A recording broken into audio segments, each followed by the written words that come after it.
So let's talk about that like semi-viral marriage proposal thing where it was actually kind of an abduction, like beating the car up, stealing the boyfriend, and then he comes back out of this van like with flowers and tries to propose. Now, the person who I have this comment on, they tagged me in talking about some of the biochemical responses the girl might be going through in response to this. And I don't have any of the original video on this because I don't want to trigger anyone, but the woman in the original video is screaming in terror because she thinks her boyfriend's been abducted. Now, when we talk about this, the real important point to understand is that our bodies, when they are activated, do not consciously know the difference between a real event and a simulated event.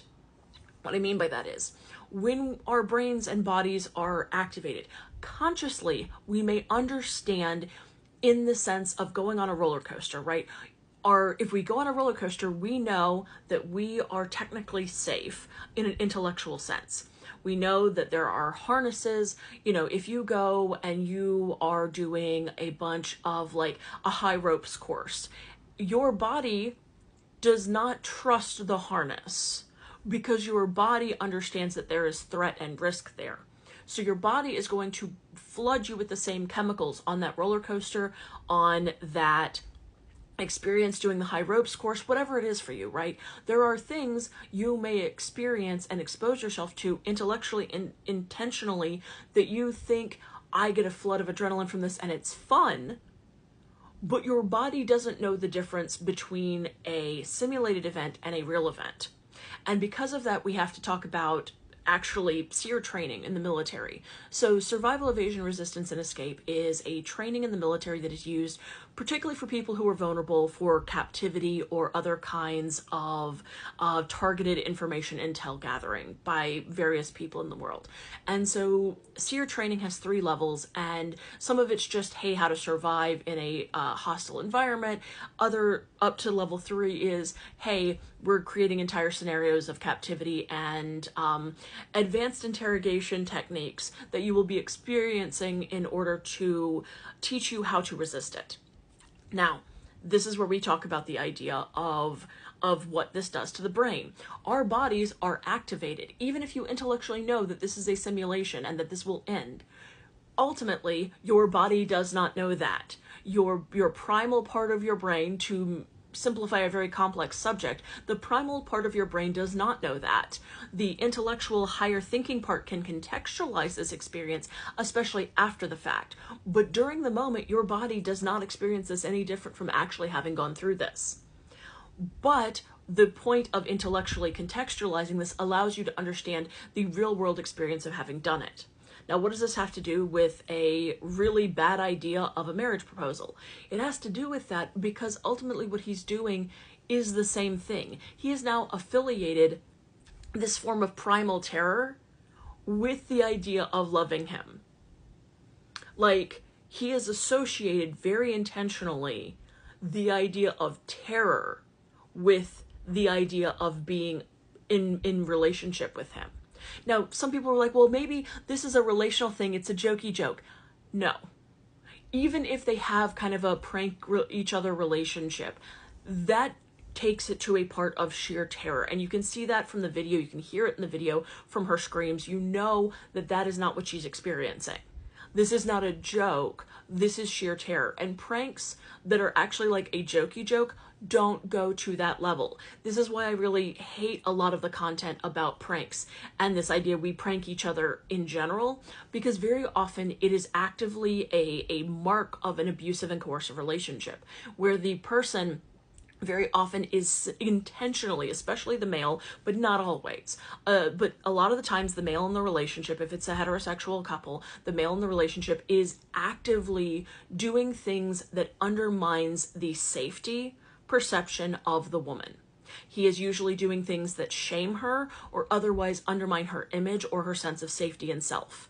And as such, this is an example, an extreme example of that.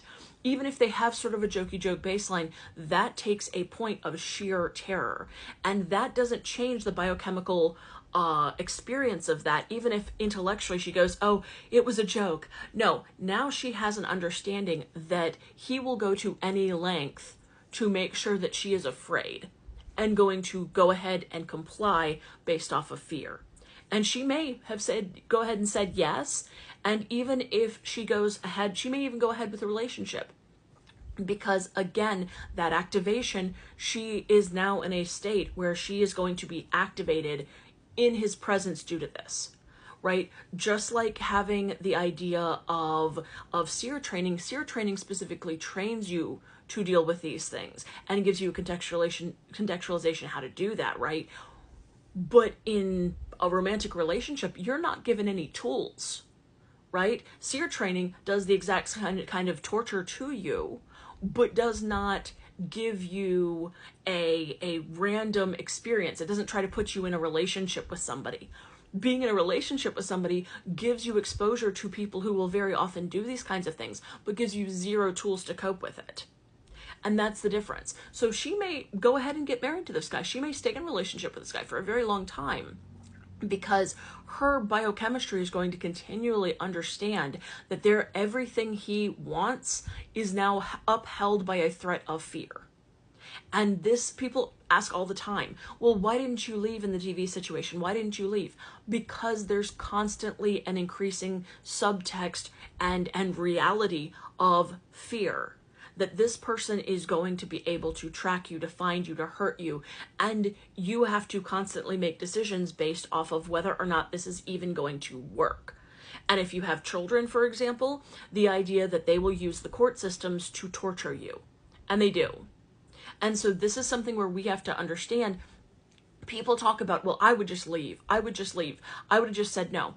In the middle of nowhere, in a car, by yourself, when you've already been systematically isolated from your friends by subtle comments and snide remarks and a whole bunch of other things, because this doesn't happen all at once. He did not just get up to this point out of the blue.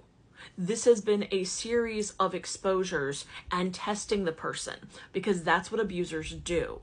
They test this. They push towards these small movements towards altered states of concern or fear or anxiety. And they test you as they begin part of the relationship.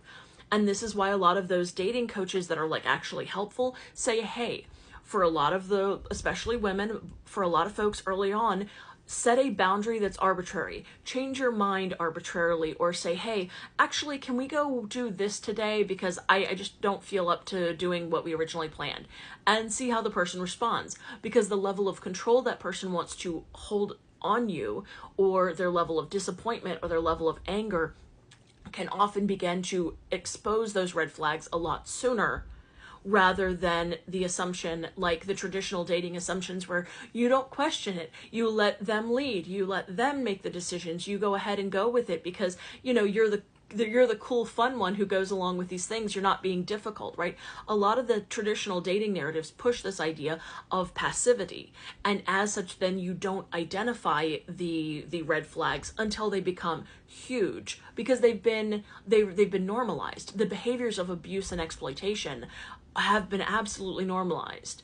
And when we talk about that, the idea of moving into these altered states based off of negative things is far more acutely effective in terms of affecting biochemistry than pleasurable ones. Like pleasurable ones, yeah, that absolutely can help affect your mood, but it's far quicker to put people into terror. Fear is a much easier emotion to elicit in people than safety. Fear is far more easy to elicit than safety. And that's a really big factor here. So this is why dictators do this, and abusers do this, and abusers at all levels of, like, from interpersonal all the way to, world governments. That is the kind of baseline, is that fear is far easier to elicit, and it causes an immense response far more than what it takes to help people actually feel safe, secure, and able to engage in a much healthier way. So people default to abuse and harm and neglect and absolute terror like that.